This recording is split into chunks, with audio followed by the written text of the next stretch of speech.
শ্রীরামকৃষ্ণ। যে রাম, যে কৃষ্ণ, সেই এ দেহে রামকৃষ্ণ নিজে বলেছিলেন স্বামীজিকে। আমরা তাকে চিনব কেমন করে?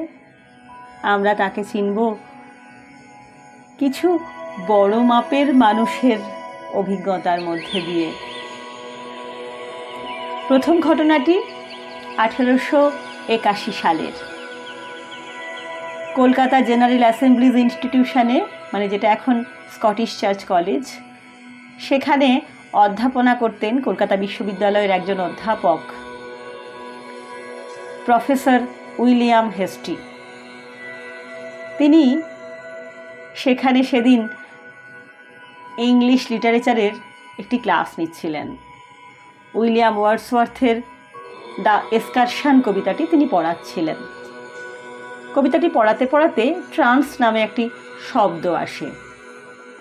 প্রফেসর উইলিয়াম হেস্টি ছাত্রদেরকে বলেন যে তোমরা যদি এই ট্রান্স শব্দটি, যেটার বাংলা মানে সমাধি, তোমরা যদি এই ট্রান্স শব্দটিকে ঠিক করে বুঝতে চাও তাহলে দক্ষিণেশ্বরে যেও।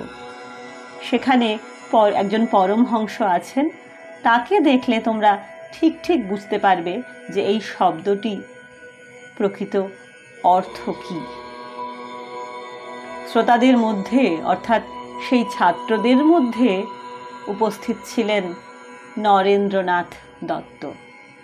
ঠাকুর সম্পর্কে স্বামীজির এটাই প্রথম জানতে পারা। ইতিহাস এই উইলিয়াম হেস্টিকে মনে রেখেছে, বিশেষভাবে মনে রেখেছে এই ঘটনাটির জন্য। পরবর্তীকালে উনি গ্লাসগো ইউনিভার্সিটির অধ্যাপক হয়েছিলেন, নিশ্চয়ই বিদ্বান এবং বিদগ্ধ পণ্ডিত ছিলেন। কিন্তু আমরা যারা রামকৃষ্ণ ভাবানুরাগী, তারা তাকে বিশেষভাবে মনে রেখেছি এই কারণে। ঠাকুরের সমাধি হতো, ঠাকুর টাকা ছুঁতে পারতেন না, এসব কথা আমরা জানি। কিন্তু আমরা সেই ঘটনাগুলোকে আরেকটু ভালো করে শুনব। এই 1881 পরে আমরা চলে আসব 1885 সালের 2রা সেপ্টেম্বর রামকৃষ্ণ কথামৃতের একটি ঘটনায়। এখানে ঠাকুরের সঙ্গে ডাক্তার সরকারের একটি কথোপকথন এবং একটি ঘটনার উল্লেখ আছে। এই ডাক্তার সরকারের কথাটা আমরা সবাই জানি, ঠাকুরের ডাক্তার হিসেবে তিনি বিখ্যাত ছিলেন। সেই সময় যখন সমস্ত অ্যালোপ্যাথি ডাক্তাররা 16 টাকা ভিজিট নিতেন, এই ডক্টর সরকার 32 টাকা ভিজিট নিতেন। তিনি নাস্তিক ছিলেন, ঈশ্বর বিশ্বাসী বা আমরা যাকে গদগদ ঈশ্বর বিশ্বাসী বলি সেরকম কিছু তিনি ছিলেন না। কিন্তু তিনি বুঝেছিলেন শ্রীরামকৃষ্ণদেব মানুষ হিসেবে ভীষণ খাঁটি, তাই তিনি ভালোবেসে ফেলেছিলেন মানুষ শ্রীরামকৃষ্ণকে। ঠাকুরের কাছে তিনি আসতেন। তো একদিন ঠাকুর তাকে বলছেন, আচ্ছা তোমার এটা কি মনে হয়, টাকা ছুলে হাত এঁকে বেঁকে যায়, নিঃশ্বাস বন্ধ হয়ে যায়, আর আমি যদি গিরো বাঁধি, মানে গিট, যতক্ষণ না গিরো খোলা হয় ততক্ষণ নিঃশ্বাস বন্ধ হয়ে থাকবে। এই বলে একটি টাকা আনতে বললেন। টাকাটা যেই তিনি হাতে নিলেন তখন ডক্টর সরকার অবাক হয়ে দেখলেন যে ঠাকুরের হাত বেঁকে গেল আর নিঃশ্বাস বন্ধ হয়ে গেল। বন্ধ মানে কিন্তু একদম বন্ধ। একজন বিজ্ঞান মনস্ক মানুষের সামনে ঠাকুর প্রমাণ দিচ্ছেন, পরীক্ষা দিচ্ছেন তার ঈশ্বরত্বের। কিছুক্ষণ পর টাকাটি যখন হাত থেকে সরিয়ে নেওয়া হলো, ক্রমে ক্রমে 3 বার দীর্ঘ নিঃশ্বাস পড়ল, তারপরে হাত ধীরে ধীরে শিথিল হয়ে গেল। এই ডক্টর সরকার তখন মাস্টারমশাইকে বললেন, অ্যাকশন অন দ্য নার্ভস। তিনি ব্যাপারটাকে ওইভাবে ব্যাখ্যা করলেন। পরবর্তীকালে আমরা যারা ঘটনাটা পড়ি তারা নিশ্চয়ই ঘটনাটাকে আরও ভালো করে বুঝতে ভাবতে পারি। স্বামী ভূতেশানন্দজি মহারাজ এক জায়গায় কিন্তু বলছেন যে শ্রীরামকৃষ্ণদেবের বৈশিষ্ট্য কি? বৈশিষ্ট্য এই যে ধর্মের ইতিহাসে এমন কোথাও নেই যে একই ব্যক্তি বিভিন্ন মতবাদের অনুসরণ করে তত্ত্বকে অনুভব করে সিদ্ধান্ত ঘোষণা করছেন। অন্তত ইতিহাসে লিপিবদ্ধ এরকম তথ্য নেই। আমরা শ্রীরামকৃষ্ণদেবকে অবতার বলে মানি আর নাই মানি তাতে কিছু আসে যায় না। শ্রীরামকৃষ্ণ বলতে যে ব্যক্তিত্ব আমাদের সামনে আবির্ভূত, তাঁর জীবনে দেখতে পাচ্ছি তিনি অপরিসীম কৌতূহল নিয়ে বিভিন্ন পথে গিয়ে যে তত্ত্বকে অনুভব করলেন, তাঁর মতে সেই তত্ত্ব একটি, এটি তার অনুভূত সত্য। শ্রীরামকৃষ্ণ কাল্পনিক ব্যক্তি নন, কিংবদন্তি বা জনশ্রুতি নন। এই কিছুদিন আগেও তিনি এই জগতে ছিলেন। আমরা সেই সত্যের আলো তার কাছ থেকে পেয়েছি। এটাই শ্রীরামকৃষ্ণদেবকে পাওয়ার আমাদের সব থেকে বড় লাভ। শ্রীরামকৃষ্ণদেব সম্পর্কে আরেকজন মানুষের, খুব বড় মাপের মানুষের অভিজ্ঞতা বা কথা আমরা জানব। ঋষি অরবিন্দ।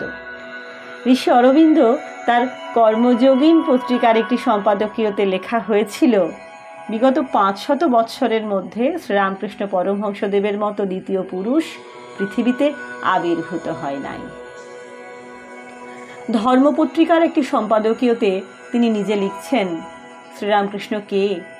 তিনি সর্বভূতান্তর্যামী ভগবান। প্রতিটি জীবে, প্রতিটি প্রাণীতে, কীটপতঙ্গ, বৃক্ষলতা, গুল্মে অন্তর্যামী রূপে তিনি অনুপ্রবিষ্ট হয়ে রয়েছেন। তিনি মানুষের দেহ ধারণ করে এসেছেন পৃথিবীতে, আমাদের কাছে আমাদের মতো সাধারণ মানুষ হয়ে। ঋষি অরবিন্দ যাকে বলছেন ভগবান, তাহলে ভগবানের গলায় ক্যান্সার কেমন করে হলো? রক্তপুঞ্জ কেমন করে পড়ছে? কেমন করে তাকে ভগবান হিসেবে মানব তবে? উত্তর দিচ্ছেন গিরিশচন্দ্র ঘোষ। তিনি বলছেন ক্যান্সার শ্রীরামকৃষ্ণদেবের একটা ভান। কেন ভান? কিসের ভান? বাছাই করার জন্য এই ভান। অন্তরঙ্গ বহিরঙ্গ বাছাই করা। কে তাকে সত্যিই ভালোবাসে আর কে লাভ পাওয়ার জন্য তার পাশে এসে আছে। যারা কোনো কিছু পাওয়ার আশায় হুজুগে এসেছিল তারা সবাই সরে গেল, চলে গেল। আর যারা তাকে সত্যি সত্যি ভালোবেসেছিল তারা থেকে গেল। তার মধ্যে আছে গিরিশচন্দ্র ঘোষ, বলরাম বসু, সুরেন্দ্রনাথ মিত্র, অক্ষয় কুমার সেন, মহেন্দ্রনাথ গুপ্ত এরা। আর আছে ভবিষ্যৎ সন্ন্যাসী সন্তানেরা, নরেন্দ্রনাথ, রাখাল, বাবুরাম, তারক, শরৎ, শশী, কালী, হরি এরা। শ্রীরামকৃষ্ণদেব কেমন ছিলেন? তার ধর্ম কেমন? তার ভালোবাসা কেমন? 1883 সালে একজন পাকিস্তানি মুসলমান ইতিহাসবিদকে কলকাতার এশিয়াটিক সোসাইটিতে religion in south east Asia শীর্ষক একটি ভাষণে সুন্দর কথা বলতে শুনেছিলেন স্বামী পূর্ণাত্মানন্দজি। আমরা সেই অংশটির বঙ্গানুবাদ বাংলা এখানে বলে শেষ করব। তিনি বলেছিলেন, খ্রিস্ট ধর্ম মানুষকে ধর্মান্তরিত করে, মুসলমান ধর্ম সংগ্রামশীল, হিন্দু ধর্ম মৃদু স্বভাব, বৌদ্ধ ও জৈন ধর্মও মৃদু স্বভাব, কিন্তু সব থেকে ভয়ঙ্কর শ্রীরামকৃষ্ণের ধর্ম, কারণ এটি সংক্রামক। The most dangerous is the religion of Ramakrishna because it is infectious. বাস্তবিক এটি সংক্রামক। কখন যে তিনি কার মধ্যে ঢুকবেন, কখন যে তাকে আত্মসাৎ করে ফেলবেন কেউ বুঝতে পারে না। যখন বুঝবে তখন দেখবে তার সর্বাঙ্গে তার উপস্থিতি। শ্রীরামকৃষ্ণ বহু বহু মানুষের বহু সাধনার ধারা শ্রীরামকৃষ্ণদেবের মধ্যে এসে মিলে গেছিল। রামের পূজারী সাধক তার মধ্যে এসে দেখলেন রামলালাকে, গৌরী পণ্ডিত এসে দেখলেন তার সিদ্ধাই মিশে গেল শ্রীরামকৃষ্ণের ভিতরে। ওদিকে মথুরানাথ দেখলেন একদিকে যখন হাঁটছে শিব, আবার অন্যদিকে হাঁটছে কালী। সাদা চোখে তিনি দেখলেন, চোখ কচলে আবার দেখলেন, তারপরে এসে পা দুটি ধরে বললেন, বাবা আমি সাদা চোখে এই দেখলাম। কত কতজন তার মধ্যে তার সাধনার ধনকে দেখতে পেয়েছেন। সেখানেই হয়েছে তাদের পূর্ণতা।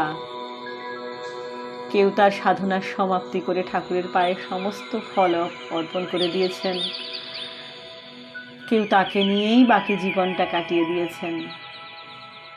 এমন আরও আরও অনেক ঘটনার কথা পরবর্তী পর্বগুলোতে চেষ্টা করব বলবার, যদি তার ইচ্ছা হয়। শ্রীরামকৃষ্ণ জীবনে মরণে মননে পর্ব 4 আজ এই পর্যন্তই। নিবেদনে রাখি দক্ষিণেশ্বর থেকে। নমস্কার। শ্রীরামকৃষ্ণ।